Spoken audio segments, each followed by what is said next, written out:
I've always been proud of it, yeah. How about Memphis? What does Memphis, Tennessee mean to you, and how did growing up in this city influence your work? It's a bit like asking a fish to describe water.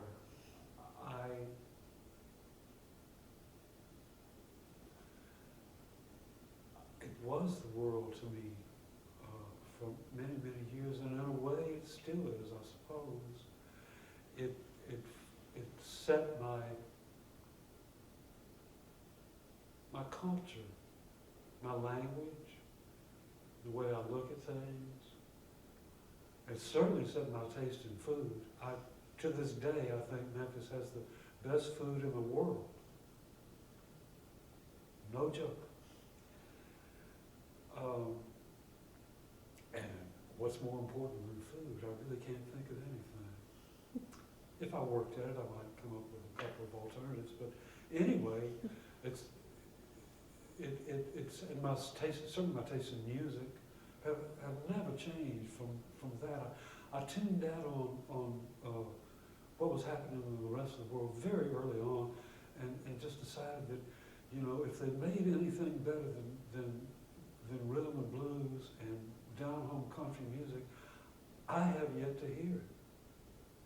I just, you know, no matter what they come out with, that stuff that I heard when I was a kid is still the best stuff to me. And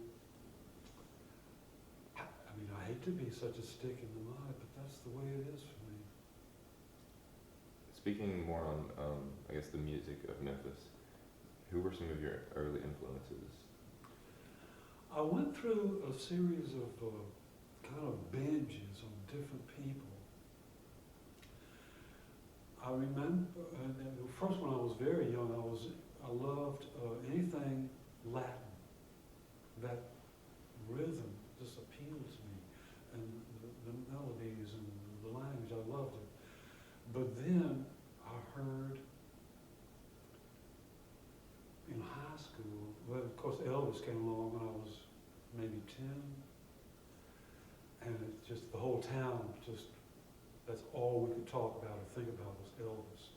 He just preoccupied everybody in town, including me. But I remember I was in the recreation hall, and we used to have, there were two public swimming pools here, Clearwater and I can't remember, Rainbow. And I was in the snack bar at one of them, and somebody played What Did I Say by Ray Charles, and the sun came out for me.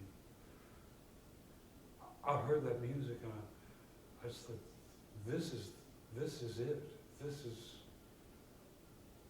is fantastic. And from that point on, I just became, anything Ray Charles did, I just had to hear it and just consume it. So that lasted a long time. It never did go away, really, my love for Ray Charles. And then I discovered Bobby Blue Bland, who I believe was from Arkansas, but he somehow had a Houston connection, but it didn't matter to me. He was a big star here in Memphis, Bobby Blue Bland, and I loved him.